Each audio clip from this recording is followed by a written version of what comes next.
ನಮಸ್ಕಾರ ಎಲ್ರಿಗೂ, welcome back to my channel. ಇವತ್ತು ಸಂಡೇ ವ್ಲಾಗ್ನ ನಾನು ಶೇರ್ ಮಾಡ್ತಾಯಿದ್ದೀನಿ. ಸಂಡೇ ಬಂದು ಬಿರಿಯಾನಿ ಮಾಡಿದ್ವಿ, ತುಂಬ ಚೆನ್ನಾಗಾಗಿತ್ತು. ನಾನು ಯಾವ ರೀತಿ ಬಿರಿಯಾನಿ ಮಾಡ್ತೀನಿ ಅನ್ನೋದನ್ನ ಈ ವ್ಲಾಗಲ್ಲಿ ಶೇರ್ ಮಾಡ್ತಾಯಿದ್ದೀನಿ. ಮೊದಲಿಗೆ ಸ್ವಲ್ಪ ಬೆಳ್ಳುಳ್ಳಿ, ಶುಂಠಿ, ಹಸಿಮೆಣಸಿನ್ಕಾಯಿ, ಒಂದೆರಡು ಪೀಸ್ ಚಕ್ಕೆ, ಒಂದೆರಡು ಲವಂಗ, ಹಾಗೆ ಒಂದು ಏಲಕ್ಕಿ ಇಷ್ಟನ್ನು ಅದ್ರ ಜೊತೆಗೆ ಒಂದು ಸ್ವಲ್ಪ ಪುದೀನ ಮತ್ತು ಕೊತ್ತಂಬರಿ ಸೊಪ್ಪು ಇಷ್ಟನ್ನು ಫಸ್ಟು ಗ್ರೈಂಡ್ ಮಾಡಿ ಇಟ್ಕೊತೀನಿ. ನಂತರ ಒಂದು ಕುಕ್ಕರ್ಗೆ ಸ್ವಲ್ಪ ಎಣ್ಣೆ ಮತ್ತು ತುಪ್ಪ ಹಾಕ್ಕೊಂಡು ಸ್ವಲ್ಪ ಬಿಸಿ ಆಗೋದಕ್ಕೆ ಬಿಡ್ತೀನಿ. ಅದಾದಮೇಲೆ ಒಂದೆರಡು ಪೀಸ್ ಚಕ್ಕೆ, 2 ಲವಂಗ, 2 ಏಲಕ್ಕಿ, ಸ್ವಲ್ಪ ಕಸೂರಿ ಮೇಥಿ, ಪಲಾವ್ ಎಲೆ, ಸೋಂಪು ಕಾಳು, ಹಾಗೆ ಕಲ್ಲುವು, ಒಂದು ಮರಾಠಿ ಮೊಗ್ಗು ಇಷ್ಟನ್ನು ಹಾಕಿ ಸ್ವಲ್ಪ ಎಣ್ಣೆಯಲ್ಲಿ ಬಾಡಿಸ್ಕೊತೀನಿ. ಅದಾದಮೇಲೆ ಸ್ವಲ್ಪ ಈರುಳ್ಳಿನ ಹಾಕ್ತೀನಿ. ಈರುಳ್ಳಿನ ಸ್ವಲ್ಪ ಒಂದು 5 ನಿಮಿಷ ಫ್ರೈ ಮಾಡ್ಕೊತೀನಿ. ಅದು ಸ್ವಲ್ಪ ಕೆಂಬಣ್ಣ ಬರೋದಕ್ಕೆ ಸ್ವಲ್ಪ ಉಪ್ಪನ್ನ ಹಾಕ್ತೀನಿ. ಸಾಲ್ಟನ್ನ ಹಾಕೋದ್ರಿಂದ ಸ್ವಲ್ಪ ಬೇಗ ಕೆಂಪಗಾಗುತ್ತೆ, ಹಂಗಾಗಿ ಸಾಲ್ಟನ್ನ ಫಸ್ಟ್ ಹಾಕೋತೀನಿ. ನಂತರ ನಾನು ಟೊಮೊಟೊನ ಹಾಕೋತೀನಿ. ಅದಾದಮೇಲೆ ಮೊದಲೇ ವಾಶ್ ಮಾಡಿದಂತಹ ಅರ್ಧ kg ಚಿಕನ್ನ ಹಾಕ್ತೀನಿ. ಈ ಚಿಕನ್ ವಾಶ್ ಮಾಡಿ ನಾನು ಅದಕ್ಕೆ ಸ್ವಲ್ಪ ಅರಿಶಿನ, ಚಿಲ್ಲಿ ಪೌಡರು, ಸ್ವಲ್ಪ ಧನಿಯಾ ಪೌಡರು, ಸ್ವಲ್ಪ ಸಾಲ್ಟ್ ಹಾಕಿ ಮಿಕ್ಸ್ ಮಾಡಿ ಇಟ್ಟಿದ್ದೆ, ಅದನ್ನು ಹಾಕ್ತೀನಿ. ನಾವು ಮೊದಲೇ ರುಬ್ಕೊಂಡಿದ್ದಂತಹ ಮಸಾಲೆನ ಹಾಕಿ ಮಿಕ್ಸ್ ಮಾಡ್ತೀನಿ.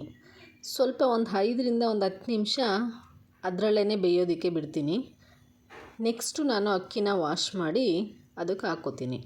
ಅಕ್ಕಿನ ಹಾಕಿದ ನಂತರ ಅದನ್ನು ಒಂದು 2 ನಿಮಿಷ ಮಸಾಲೆಯಲ್ಲಿ ಫ್ರೈ ಮಾಡ್ಕೋತೀನಿ. ಇಲ್ಲಿ ನಾನು ಅರ್ಧ kg ಚಿಕನ್ಗೆ ಅರ್ಧ kg ಅಕ್ಕಿನ ಹಾಕಿದ್ದೀನಿ. ಹಾಗೆ ಅಕ್ಕಿನ ಹಾಕಿ ಒಂದು 2 ನಿಮಿಷ ಮಿಕ್ಸ್ ಮಾಡಿದ ನಂತರ 1:2 ರೇಷನಲ್ಲಿ ನಾನು ನೀರನ್ನ ಹಾಕ್ತೀನಿ. ಅಂದರೆ 1 ಲೋಟ ಅಕ್ಕಿಗೆ 2 ಲೋಟ ನೀರನ್ನು ನಾನು ಆ್ಯಡ್ ಮಾಡ್ತೀನಿ. ನೀರನ್ನು ಹಾಕಿದ ನಂತರ ನಾನು ಸ್ವಲ್ಪ ಖಾರದ ಪುಡಿ, ಖಾರ ನೋಡ್ಕೊಂಡು ಖಾರದ ಪುಡಿ, ಸ್ವಲ್ಪ ಬಿರಿಯಾನಿ ಪೌಡರು, ಸ್ವಲ್ಪ ಗರಂ ಮಸಾಲ ಮತ್ತು ಸ್ವಲ್ಪ ಚಿಕನ್ ಮಸಾಲ ಅಂದರೆ ಒಂದು ಅರ್ಧ ಸ್ಪೂನ್ ಎಲ್ಲನೂ ಆ್ಯಡ್ ಮಾಡ್ತೀನಿ. ಆ್ಯಡ್ ಮಾಡಿದಾಗ ಸ್ವಲ್ಪ ಟೇಸ್ಟ್ ಇನ್ನೊಂದು ಸ್ವಲ್ಪ ಎನ್ಹಾನ್ಸ್ ಆಗುತ್ತೆ, ಅಂದರೆ ಇನ್ನೂ ಸ್ವಲ್ಪ ಚೆನ್ನಾಗಿ ಬರುತ್ತೆ. ನೆಕ್ಸ್ಟು ಉಪ್ಪು ಖಾರ ಎಲ್ಲ ಚೆಕ್ ಮಾಡಿ ಸ್ವಲ್ಪ ನಿಂಬೆಹಣ್ಣು ರಸನ ಹಾಕ್ಕೋತೀನಿ. ಏಕೆಂದರೆ ನಾನಿಲ್ಲಿ ಸ್ವಲ್ಪ ಟೊಮೊಟೊನೂ ಕಡಿಮೆ ಹಾಕ್ಕೊಂಡಿದ್ದೀನಿ, ಹಾಗೆ ನಾನಿಲ್ಲಿ ಮೊಸರನ್ನ ಆ್ಯಡ್ ಮಾಡಿಲ್ಲ. ಇವನ್ ನೀವು ಮೊಸರನ್ನ ಹಾಕ್ಕೊಂಡ್ರೆ ನಿಂಬೆಹಣ್ಣು ಹಾಕೋ ಅವಶ್ಯಕತೆ ಇರೋದಿಲ್ಲ. ಇಲ್ಲಿ ನಾನು ಮೊಸರು ಬಳಸದೇ ಇರೋ ಕಾರಣ ನಾನು ನಿಂಬೆಹಣ್ಣನ್ನ ಸ್ವಲ್ಪ ಹಾಕಿದ್ದೀನಿ. ಅದಾದಮೇಲೆ ಒಂದು ಕುದಿ ಬಂದಿದ್ದ ತಕ್ಷಣ ನಾನು ಕುಕ್ಕರ್ ಲಿಡ್ನ ಕ್ಲೋಸ್ ಮಾಡಿ ಒಂದು 2 ವಿಷಲ್ ಹಾಕ್ಸ್ಕೊತೀನಿ. ಈಗ ನೋಡಿ ಬಿರಿಯಾನಿ ರೆಡಿಯಾಗಿದೆ. ಯಾವ ರೀತಿ ಬಂದಿದೆ ಅಂತ ನೀವೇ ನೋಡ್ಬೋದು. ಸ್ವಲ್ಪ ನಮ್ಮ ಮನೇಲಿ ಉದ್ರುದ್ರಾಗಿರಬೇಕು ಅಕ್ಕಿ, ಹಂಗಾಗಿ ನಾನು ಸ್ವಲ್ಪ ಹಾಗೆ ಮಾಡ್ಕೋತೀನಿ.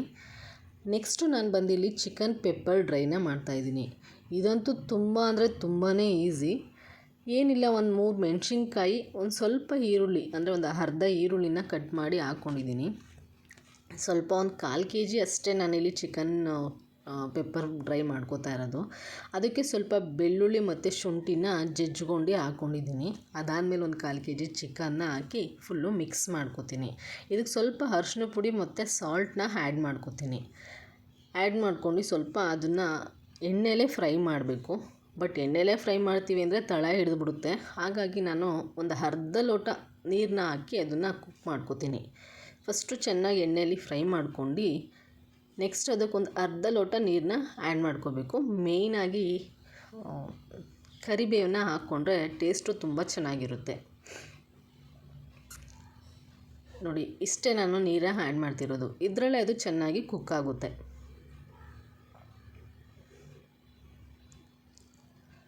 ಒಂದು 5 ನಿಮಿಷ ಲಿಡ್ ಕ್ಲೋಸ್ ಮಾಡಿ ಬೇಯೋದಕ್ಕೆ ಬಿಟ್ಬಿಡಬೇಕು.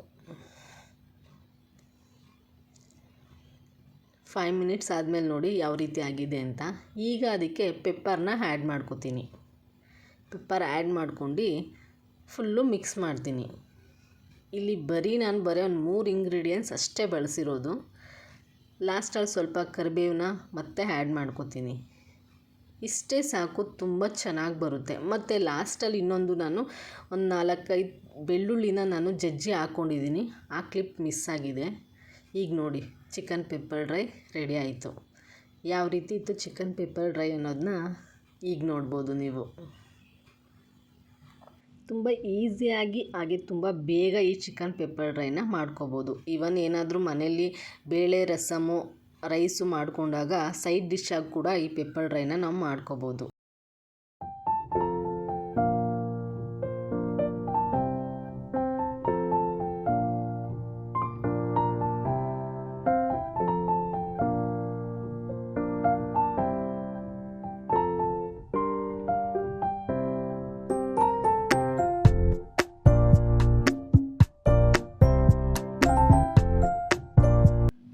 ಇದಾಗಿತ್ತು ನಮ್ಮ ಸಂಡೆಯ lunch. Chicken biryani, chicken fry and chicken pepper dry. Chicken ಫ್ರೈಯೇ ನಾನು ಈ ವಿಡಿಯೋದಲ್ಲಿ ತೋರ್ಸೋಕ್ಕೆ ಹೋಗಿಲ್ಲ, ನೆಕ್ಸ್ಟ್ ಟೈಮ್ ಯಾವಾಗಾದ್ರೂ ಶೇರ್ ಮಾಡ್ತೀನಿ. ಇದಾದಮೇಲೆ ಸ್ವಲ್ಪ ಹೊತ್ತು ಮನೇಲಿ ರೆಸ್ಟ್ ಮಾಡಿದ್ವಿ. ನಂತರ ಮನೆಗೆ ಸ್ವಲ್ಪ ರೇಷನ್ ಬೇಕಾಗಿತ್ತು, ಅಂದರೆ ಅಡುಗೆಗೆ ಬೇಕಾಗಿರುವಂಥ ಸಾಮಗ್ರಿಗಳು. ಅದನ್ನೆಲ್ಲ ನಾನು ತಿಂಗಳಿಗೆ ಒಂದು ಸಲ ಪರ್ಚೇಸ್ ಮಾಡಿ ಇಟ್ಕೊಂಬಿಡ್ತೀನಿ. ಹೊರಗಡೆ ಹೋಗಿ ಎಲ್ಲ ಪರ್ಚೇಸ್ ಮಾಡ್ಕೊಂಡು ಮನೆಗೆ ತೊಗೊಬಂದು ಇದನ್ನೆಲ್ಲ ಸಪ್ರೇಟ್ ಮಾಡ್ಕೋತಾ ಇದ್ದೀನಿ. ಇದೆಲ್ಲ ಸಪ್ರೇಟ್ ಮಾಡ್ಕೊಂಡು ಅದ್ರ ಬಾಕ್ಸ್ಗೆಲ್ಲ ಫಿಲ್ ಮಾಡ್ಕೋತೀನಿ. ಅದ್ರ ಜೊತೆಗೆ ಈ ಜೀರಿಗೆ, ಪೆಪ್ಪರು ಮತ್ತು ಅರಿಶಿನ ಇದೆಲ್ಲ ಅದ್ರ ಚಿಕ್ಕದೊಂದು ಬಾಕ್ಸ್ ಇದೆ, ಅದಕ್ಕೆಲ್ಲ ಫಿಲ್ ಮಾಡ್ಕೋತಾ ಇದ್ದೀನಿ. ಇದೆಲ್ಲ ಫಿಲ್ ಮಾಡ್ಕೊಂಡು ಎತ್ತಿಡ್ತೀನಿ. ಇದಾಗಿತ್ತು ನಮ್ಮ ಸಂಡೆಯ ವ್ಲಾಗು, ಸಂಡೆಯ routine. Please subscribe my channel and support my channel. Thanks for watching. ಮತ್ತೆ ಸಿಗೋಣ ನೆಕ್ಸ್ಟ್ ವಿಡಿಯೋದಲ್ಲಿ.